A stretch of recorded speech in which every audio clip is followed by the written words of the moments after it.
مەسرور بارزانی ڕاوێژگەری ئەنجومەنی ئاسایشی هەرمی کوردستان پێشوازی لە شاندێکی ڕێکخراوی مرۆڤی سویسری هێلسینکی کۆنۆڤی کوردستان کەنیسەی کاپۆلۆکی بە سەرۆکایەتی قەشە ستیڤان ستۆپ کرد کە لە ژمارەیەک لە پسپۆڕی بواری هاوکاری مرۆیی و سیاسەتمەدار و ڕیپۆرتەر پێکات بوو.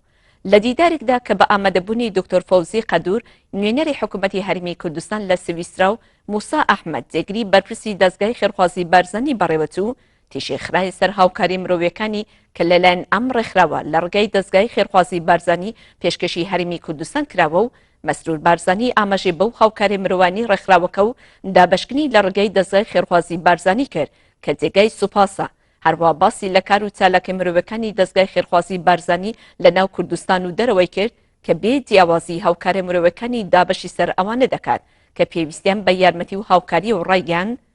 ئامانجمانە دەستگای خێرخوازی بارزانی بکەینە دەستگایەکی مرۆڤی جیهانی بۆ ئەوەی هاوکاری مرۆڤەکانی بگاتە هەموو شوێنێکی جیهان. هەروە باسی لەکردنەوەی ئەو سەنتەرش کرد کە لەلایەن زانکۆی ئەمریکا کوردستان لە دهۆک بە هاوکاری لەگەڵ دەستگای خێرخوازی بارزانی لە کەمپی ئاوارەکان کراوەتەوە بۆ یارمەتیدانی ئەوانەی کە پێویستیان بە دووبارە دەستپێکردنەوەی ژیان هەیە. لە لای خۆیەوە قەشە ستیوان وێڕای سوپاسکردن بۆ ڕەخسانی ئەم دیدارە باسی لەوە کرد کە لە ماوەی ئەم سەردانەیدا بە چاوی خۆی گەیاندی هاوکاری مرۆڤەکانی بینیوە کە بەڕێک و پێکی گەیشتۆتە دەست ئەوانەی کە پێویستیان هەیە و ڕایگەیان دەستخۆشی لە دەستگای خێرخوازی بارزانی دەکەم لە چۆنێتی دابەشکنی هاوکاریەکان. هەر پەیوەست بەوە ڕاوێژگەری ئەنجومەنی ئاسایشی هەرمی کوردستان باسی لە فەرهەنگی پێکەوە ژیان و لێبوردەیی ئاینی و نەتەوەیی و لە باوەشکردنی نزیکەی 2 میلیۆن ئاوارەی نەوچەکانی دیکەی عێراق و وڵاتانی دراوسێ لە هەرمی کوردستان کرد و ڕایگەیان ئێمە هەمیشە قوربانی تونتیژی و زوڵم و زۆرداری بووینە، بەڵام لەسەر ئەو فەرهەنگە ڕەگدا کوتاوی خۆمان بەردەوامین و شانازیشی پێوە دەکەین.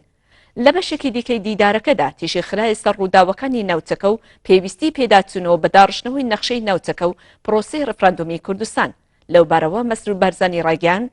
کورد دەیهەوێ بە شێوەیەکی ئاشتیانە ئەم پرۆسەیە ئەنجام بدات، هەرچەندە پێشتریش خەڵکی کوردستان لە پرۆسەیەکی هاوشێوەدا ڕای خۆی بە ئاشکرا لەسەر ئەم بابەتە دەربڕیوە.